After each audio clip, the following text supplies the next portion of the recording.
नेपाल में भारतीय वाहनों पर तगड़ी सख्ती, भारत के लिए बालेन शाह का ऐलान। नेपालियों को नहीं हो रहा यकीन, भारत में भी अब ये लोग टेंशन। नेपाल के साथ खड़ा हुआ अमेरिका, भारत के साथ मिलकर तगड़ा प्लान। चीन हुआ हैरान, आखिर बालेन शाह ऐसा क्या करने जा रहे जो बदल देगा नेपाल की किस्मत।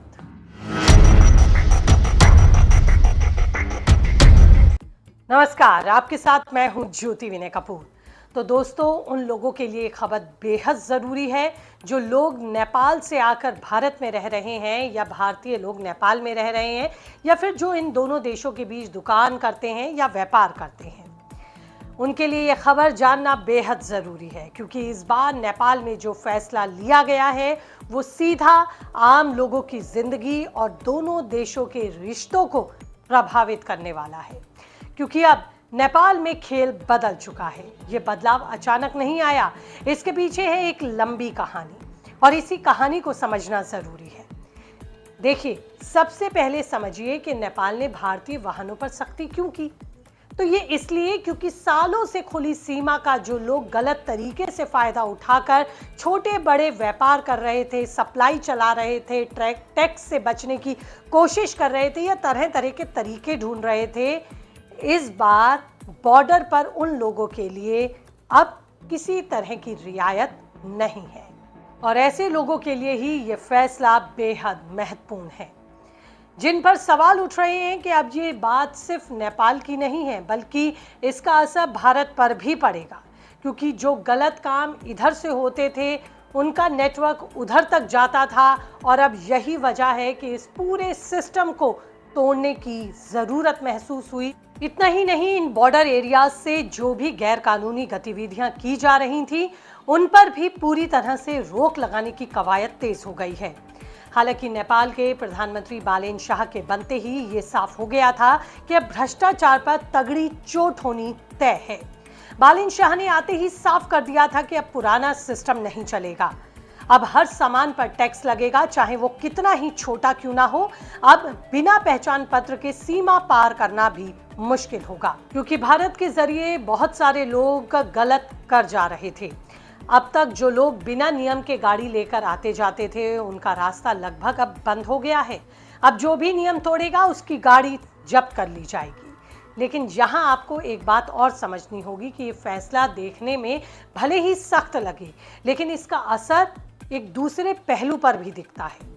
वही असली कहानी है, क्योंकि इस सख्ती से उन लोगों पर सीधा असर पड़ेगा जो सालों से सिस्टम का गलत इस्तेमाल करते आए और गलत सिस्टम का फायदा भी उठाते आए। ये सिर्फ नेपाल के लिए नहीं, बल्कि भारत के लिए भी अब फायदेमंद फैसला साबित हो सकता है। यानी एक तरह से नेपाल और भारत मिलकर उन ताकतों को कमजोर कर रहे हैं जो दोनों देशों के लिए खतरा बन रही हैं। लेकिन बालेन शाह का प्लान सिर्फ यहीं तक सीमित नहीं है। असल में बालेन शाह नेपाल की पूरी दिशा और रूप बदलना चाहते हैं, यानी कि दिशा और दशा बदलना चाहते हैं। वो चाहते हैं कि नेपाल किसी एक देश पर निर्भर ना रहे, अपनी एक अलग पहचान बनाए। इसी सोच के तहत उन्होंने विदेशी संबंधों में भी संतुलन बनाने की कवायद शुरू की है। साफ कहा है कि नेपाल ना भारत की तरफ झुकेगा और ना ही चीन की तरफ, बल्कि अपने फायदे के हिसाब से नेपाल फैसले लेगा। लेकिन अब आता है सबसे बड़ा कदम। जी हाँ, नेपाल के हिमालयी इलाके में, खासकर मुस्तांग क्षेत्र में यूरेनियम के बड़े भंडार होने की बात सामने आई है। यही वो चीज है जो नेपाल की किस्मत को बदल सकती है। वैज्ञानिकों के मुताबिक ये भंडार काफी बड़ा है और रणनीतिक तौर पर बेहद महत्वपूर्ण। लेकिन समस्या ये है कि नेपाल के पास इसे निकालने और प्रोसेस करने की तकनीक और संसाधन नहीं है, और यहीं से एंट्री होती है अमेरिका की। हाल ही में अमेरिका के एक बड़े अधिकारी का अचानक नेपाल दौरा हुआ, और इसके बाद ये चर्चा और तेज हो गई कि क्या नेपाल इस यूरेनियम को प्रोसेस करने के लिए अमेरिका की मदद लेने जा रहा है। हालांकि आधिकारिक तौर पर अभी तक कुछ भी स्पष्ट नहीं है, लेकिन जो संकेत मिल रहे हैं वो यही बताते हैं कि इस दिशा में बातचीत जरूर चल रही है। इससे पहले भी अमेरिका और नेपाल के बीच एमसीसी प्रोजेक्ट के तहत समझौता हो चुका है। इसके जरिए नेपाल में इंफ्रास्ट्रक्चर और बिजली व्यवस्था को मजबूत किया जा रहा है, और अब इसी बिजली को आगे चलकर बड़े प्रोजेक्ट से जोड़ने की बात हो रही है। अब सोचिए इसका असर किस पर पड़ेगा। तो सबसे ज्यादा असर पड़ेगा चीन पर, क्योंकि ये पूरा इलाका चीन की सीमा के बेहद करीब है।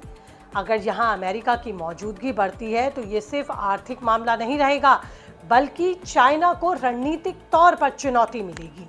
चीन पहले से ही नेपाल में अपने प्रभाव को बनाए रखना चाहता है, लेकिन अमेरिका की एंट्री उसे झटका दे सकती है।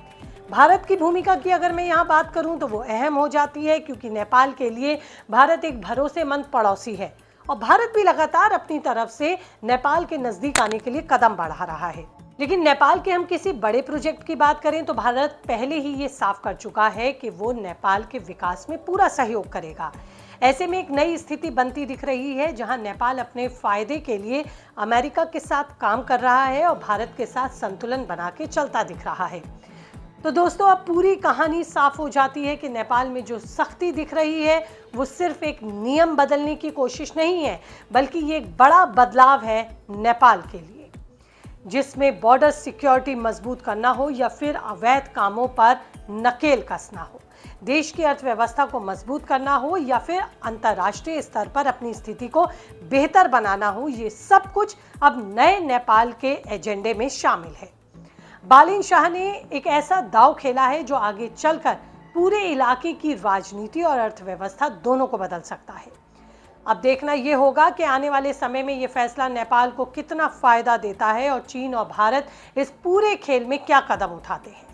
लेकिन इतना तो फिलहाल जरूर है कि नेपाल ने इस बार एक बड़ा संकेत दे दिया कि अब वो अपनी शर्तों पर आगे बढ़ना जानता है।